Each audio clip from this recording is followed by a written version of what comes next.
Hi friends, thank you for taking time out of your week to spend a little with me. I appreciate you. This week we're taking a look at a cold case that was recently solved. So as always, I ask you all to join me as we remember Carol Ann Dougherty. Carol Ann Dougherty was born on December 24, 1952 to parents Francis and Dorothy Dougherty. She was the oldest of two daughters to the couple.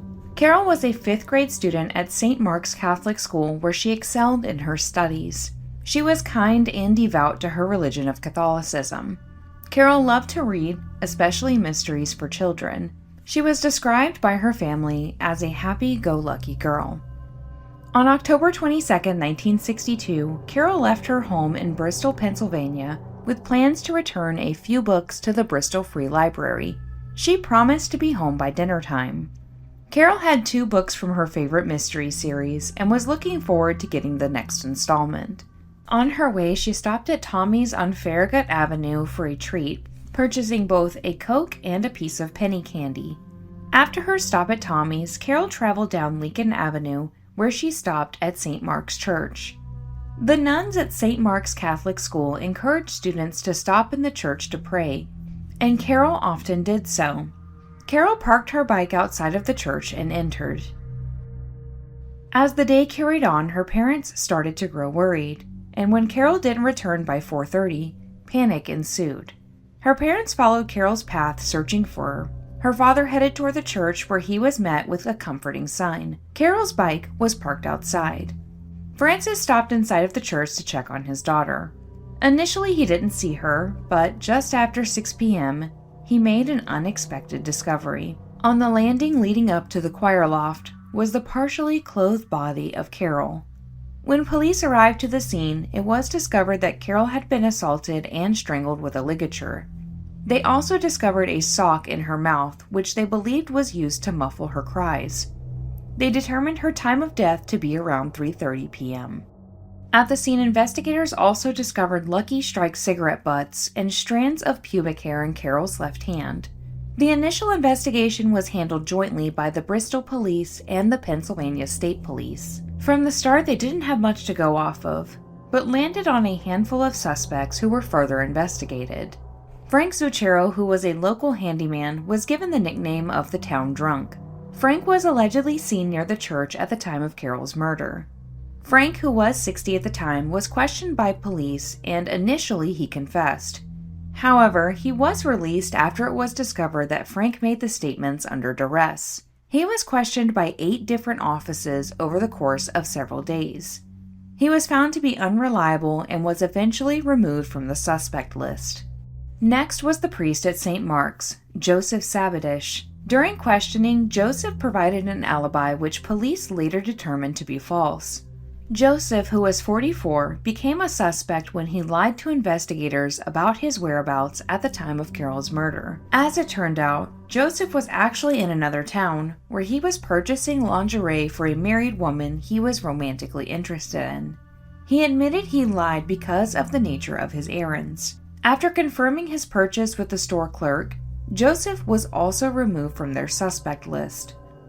Their dwindling list only grew smaller as police pursued their next individual. Wayne Roach was an 18-year-old whose parents actually reported him to police. While searching through Wayne's room, his mother found Carol's name written in his notebook. After a manhunt, Wayne was brought in for questioning. But, unlike the previous suspects, Wayne had a credible alibi. On October 22nd, Wayne was working in Virginia and couldn't have possibly been at the church. His alibi was confirmed by his boss, and because of this, he too was let go. It would be months before police received their next lead.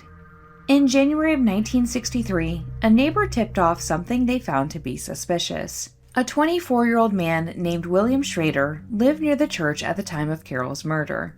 William was described as a nasty man with a drinking problem who had 2 distinguished scars on the right side of his face that extended from his chin to his cheekbone. His neighbor reported William to the police because William cut through his backyard. In addition to the neighbor reporting his strange behavior, other neighbors interviewed stated they saw William hanging outside of the church around Carol's proposed time of death. Because of these instances, William was asked to come in for questioning. William claimed he was at work at the time and agreed to provide a hair sample. But when his alibi could not be confirmed, investigators pushed for a polygraph exam. William agreed to participate, but the results were inconclusive. Without much more to go on, William was released from custody, but remained high on their suspect list. It is believed that once William realized he was a suspect, he moved from Pennsylvania to Florida, then moved from Florida to Texas, before settling down in Louisiana. After the investigation into William, the leads seemed to dry up, and Carol's case sadly lost momentum. By the early 1990s, Carol's case vanished from the headlines, but interest was renewed in 1992 when the Bucks County Courier-Times published a series on the murder. The series was titled Murder in a Choir Loft and prompted investigators to take another look at the cold case. The DNA evidence collected in 1962 was tested, but results provided little insight since the samples were degraded due to improper storage. William, who was long considered to be a suspect, became the focus this time around. However, by this point, William was already a convicted killer in the state of Louisiana. Shortly after arriving in Louisiana, William met a woman and the two married. William's new wife had children from a previous marriage, a son and 2 daughters. The woman's daughters varied in age, with one being an adult at the time and the other a minor child. Both children were special needs. William and his wife conceived their own child shortly after marrying. The couple also adopted a 2-year-old daughter as their own and allowed a young neighbor named Catherine Smith, who was 12 at the time, to live in their home. According to family accounts, William sexually and physically assaulted all previously mentioned women and children, including his own daughter, after she turned 8. His abuse abruptly stopped on October 31, 1970, when, after an altercation with his wife, his stepson kicked him out of the house.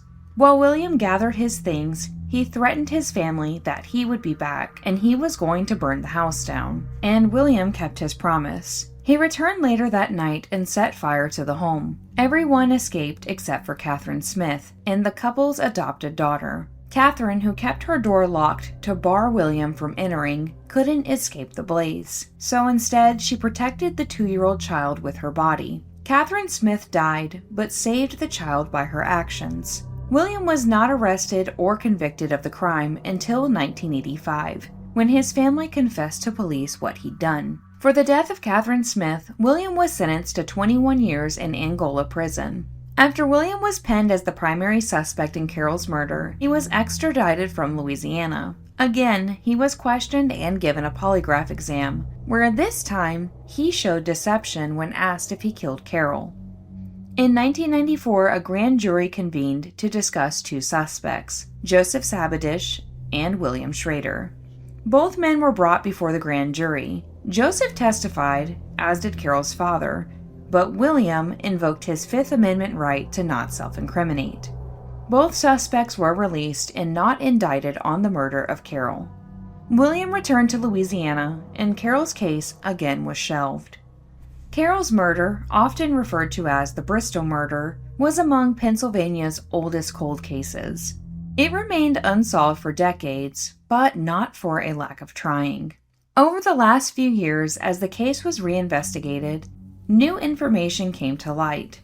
Detective Tim Perkins found a 2007 letter in the file of a retired detective that suggested William confided in a friend that he killed Carol. Robert LeBlanc, whom William met in prison in the 60s, told his parole officer that William told him he killed Carol. The information was sent to the Bucks County Police for a further look. Robert, who has since died, spoke to investigators in 2024 and confirmed the story. Robert stated William, himself, and another friend were drinking at a place called Devil's Swamp. William told the group he'd committed the perfect murder in Bristol, Pennsylvania, that he'd assaulted a little girl on an altar before killing her to keep her quiet. Robert's statement provided a crucial development in the case, since Robert provided specific details that were unknown to the public at the time. Because of this, it made his account highly credible. Another breakthrough in the case came also in 2024, When investigators interviewed William's stepson, who claimed William confessed to him on 2 separate occasions that he had murdered a little girl in a Pennsylvania church. He allegedly told his stepson that he lured Carol inside, assaulted her, then killed her to keep her from talking. Pennsylvania State Police and the Bucks County District Attorney submitted the degraded DNA, believed to be from the killer, to a Texas-based lab that specialized in solving cold cases. They felt that with the development of forensics combined with genealogical testing, they had a good chance of solving the case. There were 141 pubic hair samples tested during the investigation, and all others had been eliminated. Despite the degradation of the sample, only one showed significant similarities to the one found in Carol's hand and could not be ruled out, unlike the others. This sample belonged to William Schrader. Armed with the new information, a grand jury was called again in 2024. In the 53-page report, the jury concluded that the forensic evidence, William's violent past, and the 2 confessions made the case for a first-degree murder charge. After 63 years, William was charged with the murder of Carol on October 29, 2025. William Schrader was born on February 1, 1939, and from an early age he displayed antisocial and psychopathic personality traits. William was described as a serial predator who targeted young children. Over his 64 years, there were 7 documented cases of assault that he committed against pre-adolescent girls or women. His attacks began when he was only 8 years old, when he'd stomp on girls' feet in school unprovoked. Then at 12, he punched girls in the mouth for no reason. At 15, he stole a car. Then at 17, he joined the Army, but was given a dishonorable discharge a year later. When he was 20, he was arrested for attempted murder. He told a newspaper reporter that each day he spent in prison meant his victim would live 1 day longer, because next time he wouldn't miss. William gained such a bad reputation that even prisons turned him away. Specifically, the warden and the employees of Luzerne County Prison requested that he was removed. William was eventually sent to Eastern State Prison in Pennsylvania. After his sentence, he moved to Bristol, where he lived with his brother on Lincoln Avenue, the same location as St. Mark's Church. William's life was marked by a pattern of violence against females, including those he had access to, such as his own children. It is believed he even fathered a child with his eldest stepdaughter who had special needs. Despite the truth of Carol Ann's murder coming to light, William would never face justice for what he'd done. In 2002, William died of a heart attack at the age of 64. The case of Carol haunted Bristol Borough for years, but the pursuit for the truth finally delivered answers for her family and the community. Sadly, both of Carol's parents passed before knowing who murdered their daughter. But for her sister Kay, the findings finally brought closure and truth to a wound that never healed. Carol Ann Dougherty was laid to rest in Berwick, Pennsylvania at the Pine Grove Cemetery Annex.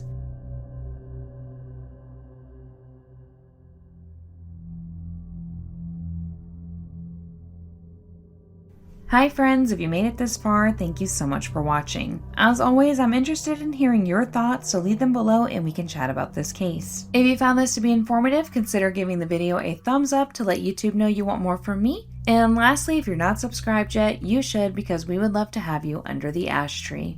Thank you again for all of your love and support for the channel. You don't have to be here, and you are, and that means the most to me. I hope you all have a great week ahead of you because you deserve it. But for now, we must part ways. So stay safe out there, and I will see you in the next one. Bye, friends.